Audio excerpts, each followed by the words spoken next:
Hey, gun people. This cop here is obviously shouldn't have drew his gun.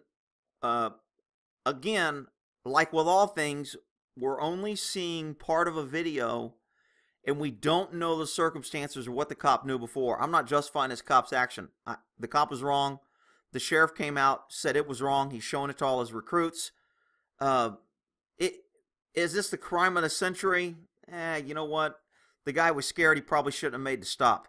He was in a marked police car. He was an on-duty cop, and he was armed. He turned on his red lights and made an enforcement stop. And when he approached the driver, because he didn't have, and this is going to be the officer side, he didn't have a vest on, he didn't have police markings on, he didn't have his badge showed, he shouldn't have had his gun out. Well, if and buts and coconuts, we can discuss that. Let's take a look at it. Right now. New at 11. How you doing? Oh, what are you doing to me? Caught on camera, a motorcyclist tells Cairo 7 about his disturbing encounter with a King County deputy.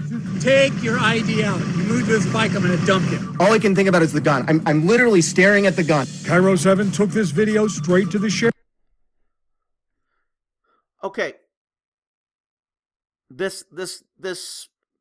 The guy who was driving crazy on a bike, and I've seen bikes drive crazy, and yeah, okay, maybe they endanger, yeah, maybe they get wrecked. I mean, I kind of think if they're driving crazy on a bike and they get hurt, they're risking their own life more than they are others. But whatever. You can argue about whether the law should have stopped. He's in a marked unit with his lights on. Now, it looks to me like he's almost wearing sweatpants, so I don't know if he's off duty and he just drives his car around when he's off duty or what's going on. Did I mention he doesn't have hair? Oh, shit, here we go. So, the officer obviously pulled him over in a marked unit. So the guy knew the guy was a cop. So to say I didn't know he was a cop is a little dishonest. But let's listen what else happened. Sheriff, who immediately launched his own investigation. And as soon as he saw that video, King County Sheriff John Burkhart suspended the detective and he called the motorcyclist to apologize. He was troubled by the video. It shows a detective in plain clothes. Okay, I talked about this before.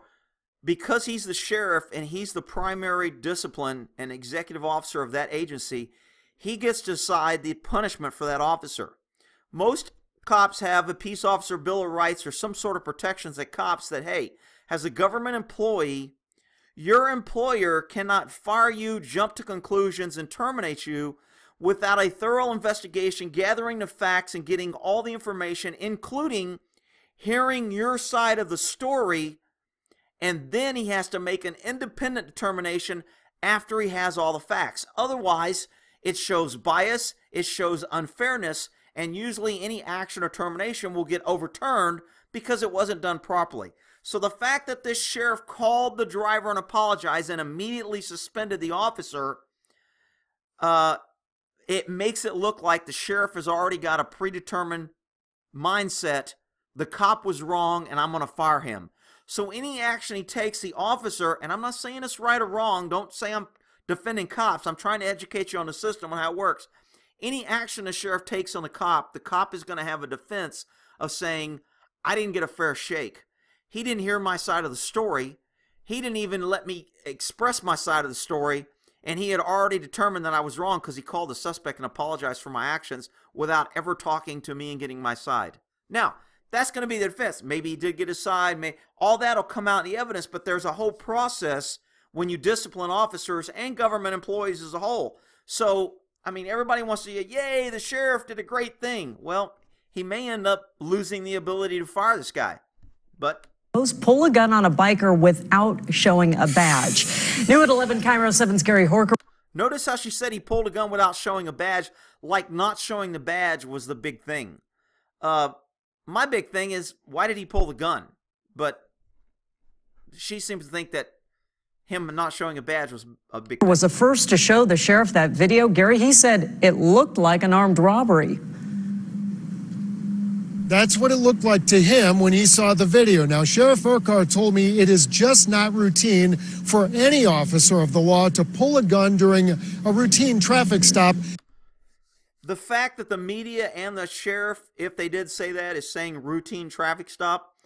Cops are taught you don't take a routine traffic stop. Most cops are killed, accidents, pursuits, people pull guns. Cars are very dangerous things because most people that commit crimes are either in a car before the crime or after the crime or during the crime because they need transportation away from the crime scene.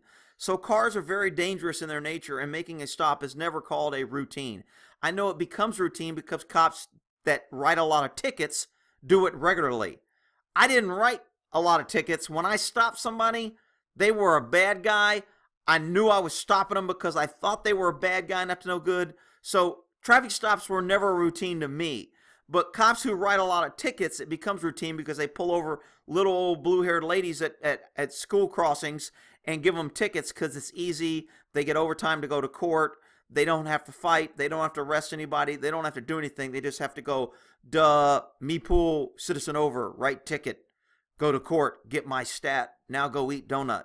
So that's my opinion of cops that write a lot of tickets, but, you know, people will disagree and say that they're great and it's a tough job. This one you're about to see happen here along 145th near 5th between Shoreline and Seattle. Take a look.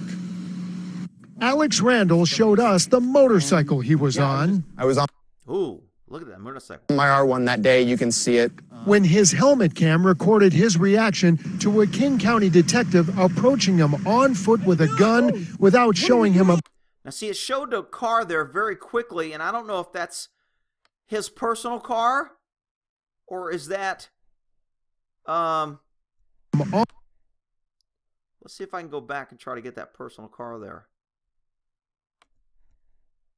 And action to a King County detective approaching him on foot with a...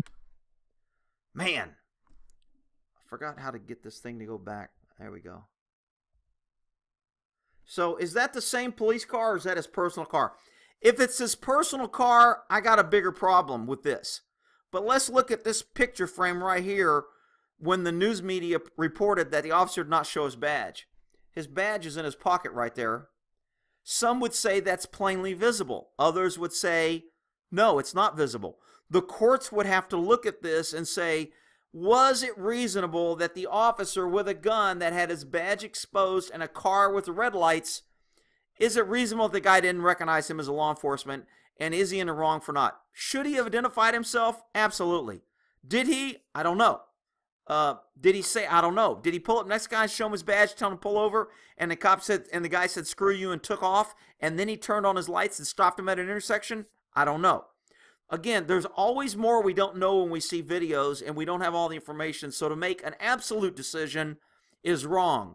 But there are certain conclusions that I come to in here.